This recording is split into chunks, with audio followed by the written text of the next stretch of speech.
Here's a hook to begin your speech on the history of the Palestine and Israel war.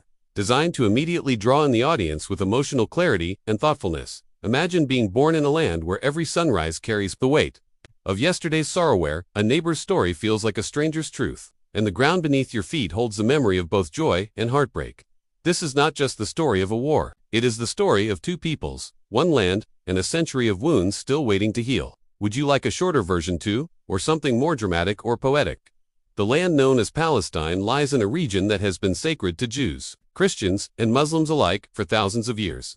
It includes places such as Jerusalem, Bethlehem, and Hebron, names that echo through scripture and history. Over the centuries, this land saw the rise and fall of empires. Romans, Byzantines, Islamic caliphates, Crusaders, Ottomans, each left a mark, but the people who lived there, Arab farmers, Jewish communities, Christian families, remained deeply tied to the soil. By the late 19th century, a movement called Zionism had begun among some Jewish communities in Europe, encouraging Jews to return to their ancient homeland and establish a state. This movement was born from centuries of discrimination and violence, particularly in Europe.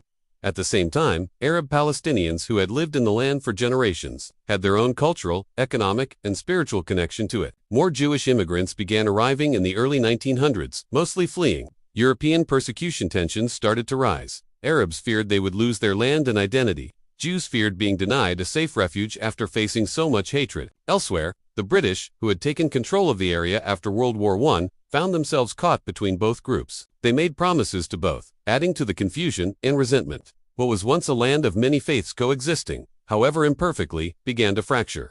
The stories of families living side by side gave way to fear, suspicion, and eventually, open conflict. What made this place so special? The shared sacredness. The deep history also made it so emotionally charged. The question of whose home it was became a point of pain, pride, and politics. Generations of people grew up knowing only part of the other's story, leading to misunderstandings that would echo for decades to come. In 1947, the United Nations proposed a plan to divide the territory of Palestine into two separate states, Jewish and one Arab, while making Jerusalem an international city. The Jewish community accepted the plan, even though it did not include all the land they hoped for. The Arab leaders, both in Palestine and in neighboring countries, rejected it. They believed it was unfair to give a large portion of the land to a Jewish minority when the Arab population had lived there for generations. On May 14, 1948, the Jewish leadership declared the creation of the State of Israel. For many Jewish people, this was a moment of triumph and relief. After the horrors of the Holocaust and centuries of being without a homeland, they finally had a state of their own. But for many Palestinians, this declaration meant catastrophe. They called it the Nakba, or catastrophe, because it marked the loss of their homes, villages, and way of life. The next day, armies from Egypt, Jordan, Syria, Lebanon, Iraq invaded the new state of Israel, starting the First Arab-Israeli War. Israel managed to survive the war and even gain more land than was originally allocated by the UN plan. In the process, more than 700,000 Palestinians fled or were expelled from their homes and became refugees in neighboring countries or within the region itself. Their towns were emptied, their lands confiscated, and their right to return has remained one of the most painful and unresolved issues in the conflict. Borders shifted, wounds deepened, and what could have been a shared land became a place of division. Each side remembered the events differently, one as a moment of birth and survival, the other as a time of displacement and loss, creating parallel narratives that still shape the conflict today. In 1967, rising tensions between Israel and its neighboring Arab countries, especially Egypt, Syria, and Jordan, led to the outbreak of what became known as the Six-Day War. Egypt had closed the Straits of Tiran to Israeli shipping, amassed troops near the border, and formed military alliances with Syria and Jordan. Israel, feeling encircled and under threat, launched a preemptive strike. Within just 6 days, Israel achieved a swift and overwhelming military victory. It captured the Sinai Peninsula and Gaza Strip from Egypt, the West Bank and East Jerusalem from Jordan, and the Golan Heights from Syria. These territorial gains dramatically changed the map of the region and intensified the conflict. East Jerusalem, home to some of the holiest sites in Judaism, Christianity, and Islam, was annexed by Israel, although this move was not internationally recognized. The capture of the West Bank and Gaza brought over 1 million Palestinians under Israeli military control. This occupation marked a turning point in the conflict. Palestinians living in these territories were now subject to Israeli rule, checkpoints, and military orders. Israel began building settlements in the West Bank, which would become a major source of tension in the years to come. For many in Israel, the war was a moment of security and historical justice, reuniting Jerusalem, gaining defensible borders, and protecting itself from destruction. For Palestinians and the wider Arab world, it was another humiliation, deepening the sense of injustice and occupation. The war also created a new wave of Palestinian refugees and displaced persons. The United Nations passed Resolution 242 calling for Israel to withdraw from territories occupied in the war and for all states in the region to live in peace within secure and recognized boundaries. But the aftermath of the war made the conflict even more entrenched and complicated. After years of growing frustration and hopelessness among Palestinians living under Israeli occupation, the First Intifada broke out in 1987. It began in the Gaza Strip after an Israeli military vehicle collided with a car carrying Palestinian workers, killing several of them. This incident ignited widespread protests, particularly among young Palestinians who had spent their entire lives under military rule. The uprising quickly spread to the West Bank and East Jerusalem, turning into a grassroots movement involving strikes, boycotts, stone throwing, and civil disobedience. Palestinians of all ages took part: students, workers, mothers, and elders expressing their desire for freedom and an end to occupation. The Israeli military responded with force, using rubber bullets, tear gas, and sometimes live ammunition. The world watched as images of heavily armed soldiers confronting children with stones filled television screens. The First Intifada lasted until the early 1990s and led to the start of direct peace negotiations, including the Oslo Accords. But the peace was fragile, and deep mistrust remained.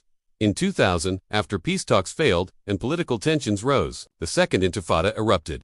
This time, it was far more violent. Suicide bombings, armed clashes, and military operations became frequent. Israeli civilians were targeted in buses, cafes, and markets, while Palestinian cities faced invasions, curfews, and destruction. The human cost was high on both sides. Thousands were killed, and many more injured.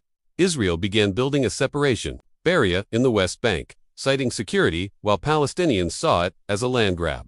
Both uprisings left deep scars.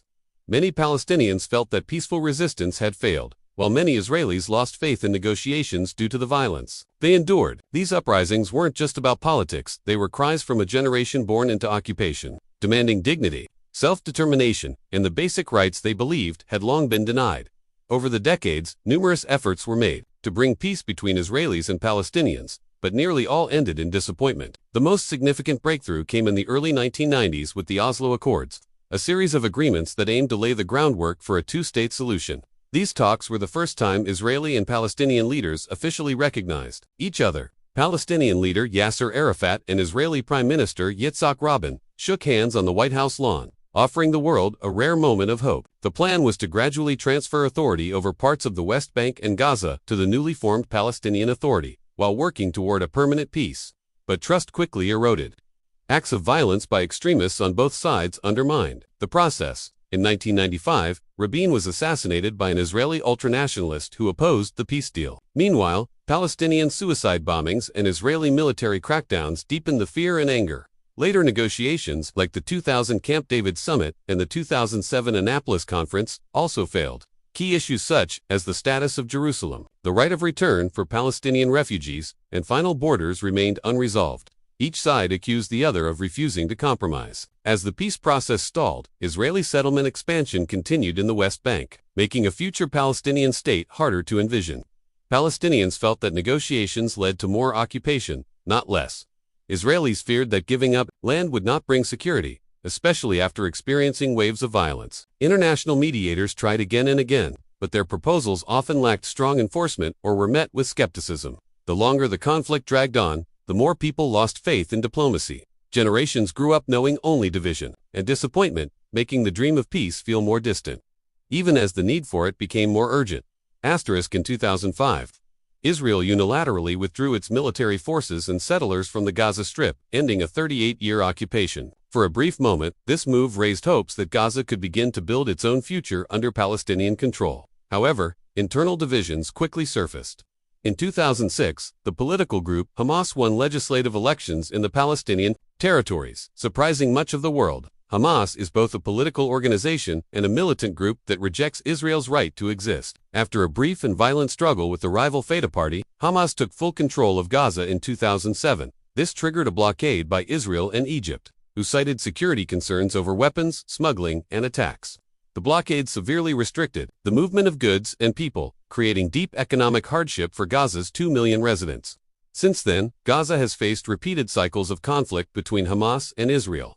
Rockets are launched from Gaza into Israeli towns, while Israeli airstrikes target what they claim are militant sites. The civilian population, especially in Gaza, bears the brunt of the suffering. Homes, schools, hospitals, and infrastructure are often damaged or destroyed, and basic needs like clean water and electricity are scarce. Meanwhile, Israel faces constant security threats and psychological strain from rocket fire and tunnels dug under its borders. International attempts to mediate a lasting ceasefire have repeatedly failed, and each round of fighting leaves deeper wounds. Many in the international community view the situation in Gaza as a humanitarian crisis, but solutions remain elusive. The blockade, the political divide between Hamas and Fatah, and the absence of meaningful peace talks have left Gaza isolated and under siege. While Hamas remains in power, and while Israel continues its security policy, the people of Gaza remain trapped in a cycle of violence, poverty, and despair. Asterisk here is the conclusion to the entire speech on the history of the Palestine and Israel war, written in the same gentle and human-centered tone. This story we've shared is not just about borders and battles, it's about people. People who have lost homes, loved ones, safety, and sometimes hope. It's a story of pain passed from one generation to the next, where memories shape identities and fear shapes choices. And yet, in both Palestine and Israel, there are still people who wake up each day believing that peace is possible. People who reach across fences with open hands, not clenched fists. People who teach their children that understanding is stronger than hate. We may not have the answers today, but by truly listening to each other's histories, each other's heartbreaks, and each other's hopes, we take a small step toward healing. Because peace isn't built in grand speeches or powerful armies, it begins in the quiet places, in honest conversations, in acts of kindness, in seeing the humanity in someone who has been called your enemy. The road ahead is long, but stories like these remind us that even in the deepest conflict, the seeds of peace still wait for someone to plant them. Maybe that someone can be us. Asterisk.